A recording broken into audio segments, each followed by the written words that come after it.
خطاب دے رہا ہوں جو واقعتاً استاذ العلماء ہے، جو واقعتاً محقق اسلام ہے، جو واقعتاً اسلام کی وہ عظیم شخصیت ہے کہ جنہوں نے 1400 سالہ اسلام کے مسائل کا حل پیش کیا، اور اس عظیم شخصیت کا تعارف کرتے ہوئے میں یہ بات عرض کرنا چاہتا ہوں کہ جنہوں نے حضرت علامہ سعد الدین تفتزانی رحمت اللہ تعالی علیہ جنہیں درس نظامی میں پڑھا اور پڑھایا جاتا ہے، ان کی بعض عبارات کی تشریح عالمانہ انداز میں کی ہے۔ یہ عظیم الشان کتاب آج حضرت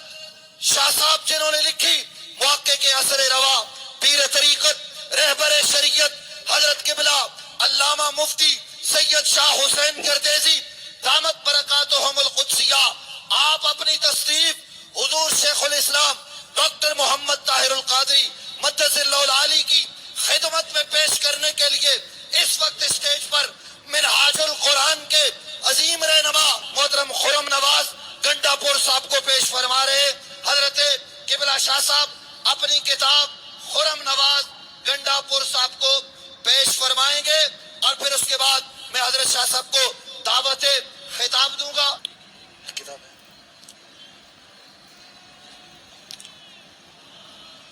شاہ صاحب اپنی تصنیف اس وقت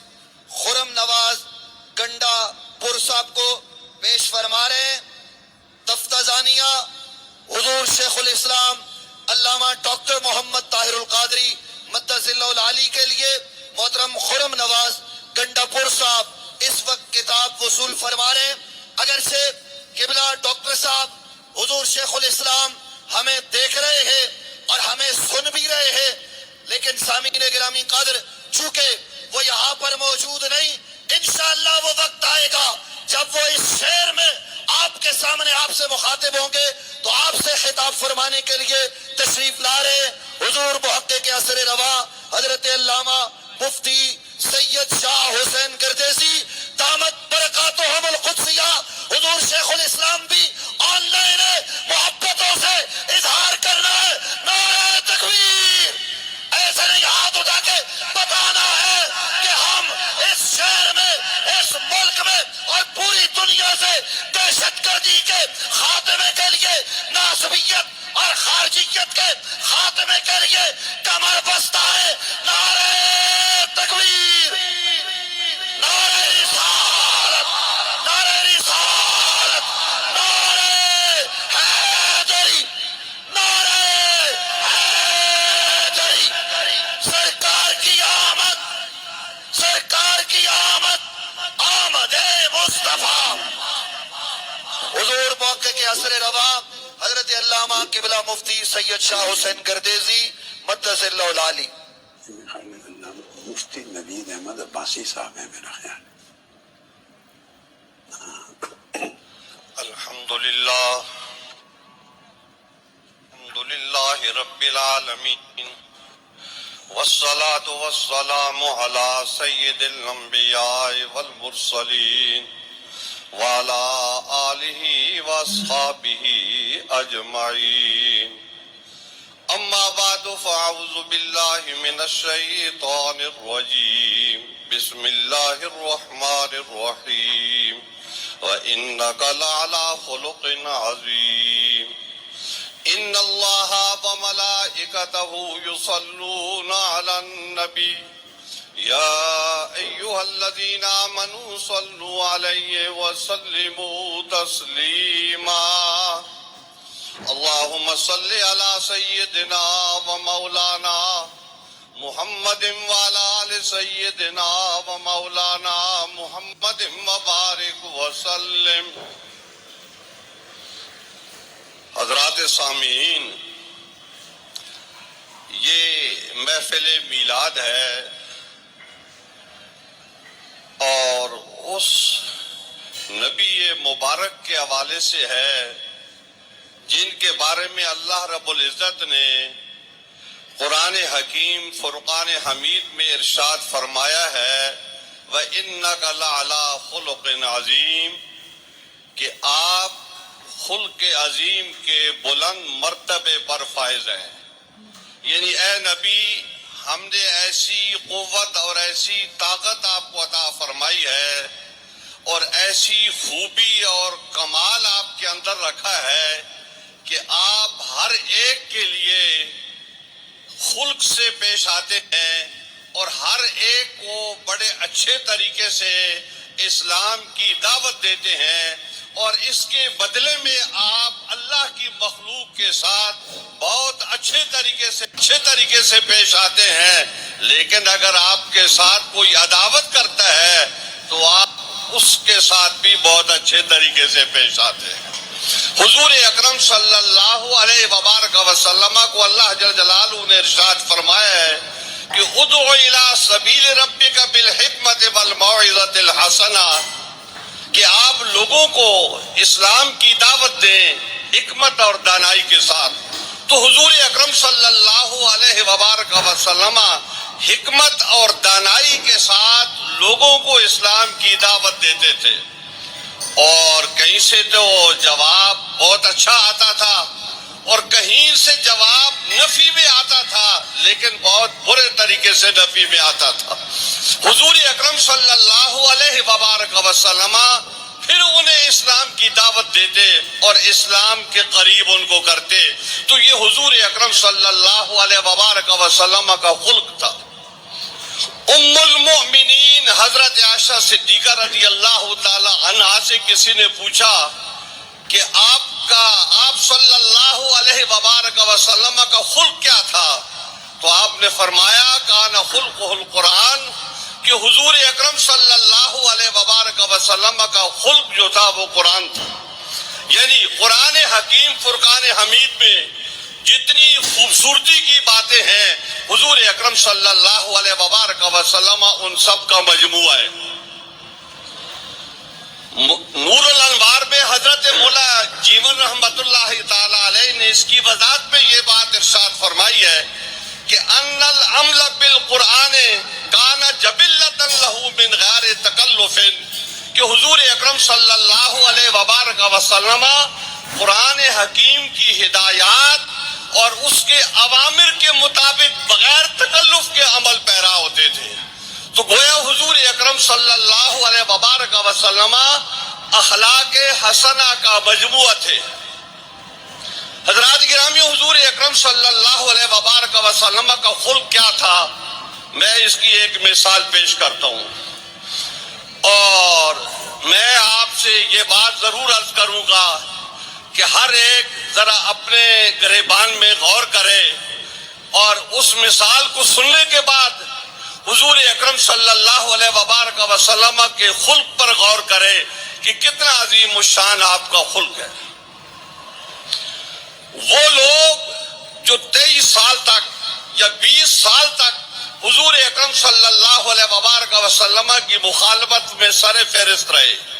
اور انہوں نے ہر طریقے سے کوشش کی کہ اسلام کے روشن چراغ کو وہ بجھا دیں، اور اس کے لیے وہ بار بار مدینہ منورہ پر حملہ آور بھی ہوئے، مگر حضور اکرم صلی اللہ علیہ وبارک وسلم فتح مکہ کے دن جب وہاں پر پہنچتے ہیں تو وہ سارے لوگ آپ کے سامنے ہیں. حضور اکرم صلی اللہ علیہ وبارک وسلم کہ وہ سامنے ہیں. آج آپ ان کو جو سزا دیں تو وہ بجا ہے، اس لیے بجا ہے کہ 20 سال تک وہ حضور اکرم صلی اللہ علیہ وبارک وسلم کی مخالفت کرتے رہے، آپ سے عداوت کرتے رہے، اور ہر وہ کام انہوں نے کیا اور ہر وہ اذیت جو وہ پہنچا سکتے تھے حضور اکرم صلی اللہ علیہ وبارک وسلم کو پہنچائی. اب وقت آ گیا، سارے کے سارے آپ کے سامنے بیٹھے ہوئے ہیں. حضور اکرم صلی اللہ علیہ وبارک وسلم کو حضرت یوسف علیہ السلام یاد آ گئے. آپ نے فرمایا کہ میرے بھائی حضرت یوسف علیہ السلام تھے، ان کے بھائیوں نے ان کے ساتھ بہت بدسلوکی کا مظاہرہ کیا، انہیں مارا، تکلیف دی، انہیں کنویں میں ڈالا، اور پھر کنویں سے جب وہ باہر نکلے تو ان کو 20 درہموں میں فروخت کر دیا اور ان کو ہمیشہ ہمیشہ کے لیے غلامی میں دے دیا. لیکن جب حضرت یوسف علیہ السلام کے سامنے ان کے بھائی پیش ہوئے تو آج وقت تھا کہ حضرت یوسف علیہ السلام ان کو سزا دیتے، مگر آپ نے ان بھائیوں سے یہ کہا کہ لا تثریب علیکم الیوم، کہ آج کے دن تمہارے اوپر کچھ نہیں ہے، میں نے سب کچھ تم کو معاف کر دیا۔ تو اے مکہ والو، اے قریش کے وہ لوگوں جو میری مخالفت میں، جو اسلام کے چراغ کو بجھانے میں بار بار مدینہ پر حملہ آور ہوتے رہے، آج میں نے تم کو معاف کیا جس طریقے سے میرے بھائی حضرت یوسف علیہ السلام نے اپنے بھائیوں کو معاف کیا۔ اور اس وقت آپ نے ایک تاریخی جملہ ارشاد فرمایا، آپ نے فرمایا انتم الطلقاء، کہ اس وقت تھا اس بات کا کہ آپ ان کو غلام بناتے، لیکن نہیں، آپ نے فرمایا تم آزاد ہو، تم طلقاء ہو، تم آزاد ہو۔ حضور اکرم صلی اللہ علیہ وبارک وسلم نے انہیں آزادی دے دی اور انہیں معاف کر دیا، اور وہ پھر آپ نے ان کو دیکھا کہ ان میں سے کون لوگ ہیں جن کے دلوں سے ابھی تک اسلام کی مخالفت نہیں نکلی، تو آپ نے ان کو دیکھا، آپ نے ان کو سمجھا، تو بجائے اس کے کہ آپ ان کو سزا دیتے، آپ نے ان کو مؤلفۃ القلوب میں شامل کر دیا۔ مؤلفۃ القلوب میں شامل کر کے آپ ان کو بیت المال سے، زکوٰۃ سے ان کو پیسے دیتے رہے، ان کی امداد کرتے رہے، تاکہ اسلام ان کے دلوں میں اس احسان کی وجہ سے راسخ ہو جائے اور یہ لوگ جہنم میں نہ جائیں، جنت میں پہنچ جائیں۔ حضرات گرامی، تو یہ مسلمانوں کے لیے ایک مثال ہے کہ وہ اپنے بھائی کو، اپنے عزیز کو، اس کی خطاؤں کو معاف کرے اور حضور اکرم صلی اللہ علیہ وبارک وسلم کے طریقے کو اپنائیں۔ حضرات گرامی، آج کا یہ عظیم الشان اجتماع منہاج القرآن کی طرف سے ہے، اور یہ دیکھیں کیسا عظیم الشان اجتماع ہے، اور یہ اس تربیت کا نتیجہ ہے جو شیخ الاسلام ڈاکٹر پروفیسر طاہر القادری صاحب دامت برکاتہم العالیہ نے ان حضرات کی تربیت کی ہے، اور ان کو اس طرف لگایا ہے کہ دیکھو اہل سنت یہ ہوتے ہیں کہ ان کے اندر بھائی چارگی ایسی ہوتی ہے کہ وہ بین المسالک جو ہیں وہ کس طریقے سے ہم آہنگی پیدا کرتے ہیں اور ایک دوسرے کے ساتھ امن اور محبت کے ساتھ رہتے ہیں۔ حضرات گرامی، میں آخر میں یہ بات عرض کروں گا کہ اہل سنت و جماعت اس ملک کی اور دنیا کی بھی غالب اکثریت ہے مسلمانوں میں،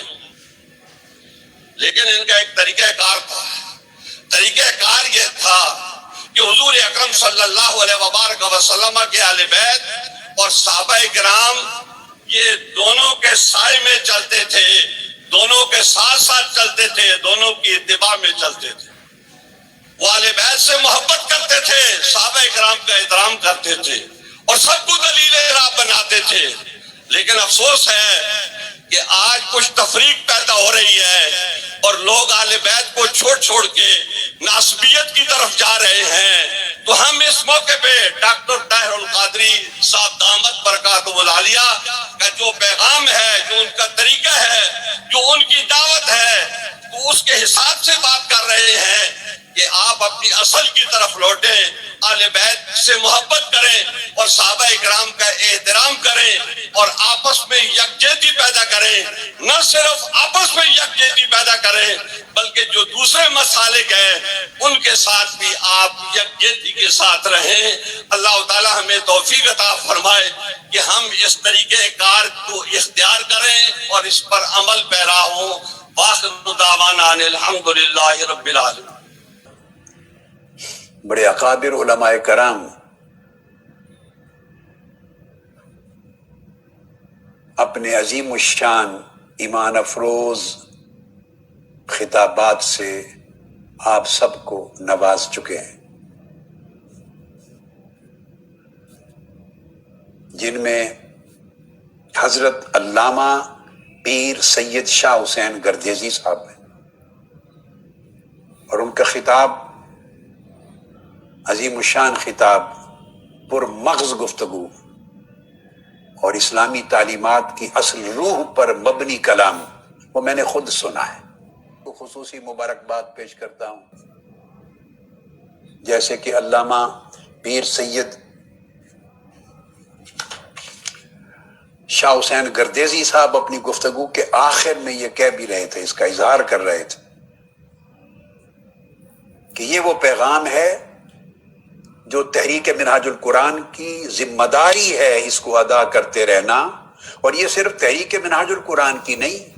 امت مسلمہ کی ہر تنظیم کی، ہر جماعت کی، ہر خانوادہ کی، ہر سلسلہ طریقت کی، ہر مدرسہ کی، ہر جامعہ کی،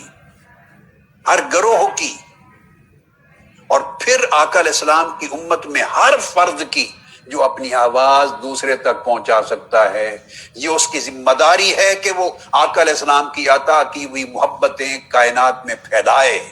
آقا علیہ السلام کی شفقتوں کی خیرات بانٹے، آقا علیہ السلام کی رحمت کے فیضان کو بانٹے، نفرتوں کو ختم کرے، فاصلوں کو مٹائے، انہیں قربتوں میں تبدیل کرے، رویوں میں نرمی، لچک، محبت، شفقت، پیار، باہمی احترام، برداشت، علم اور بردباری پیدا کرے، اور رویوں میں سختی، نفرت، ایک دوسرے کے ساتھ منافرت، عداوت، بغض اور عناد جیسے جو زاویے ہیں ان کو ختم کرے. انسان محبت کا پیکر دکھائی دے، انسان دوسرے کے لیے شفقت اور احسان اور بھلائی اور خیر کا پیکر دکھائی دے. یہ ہے پیغام میلاد.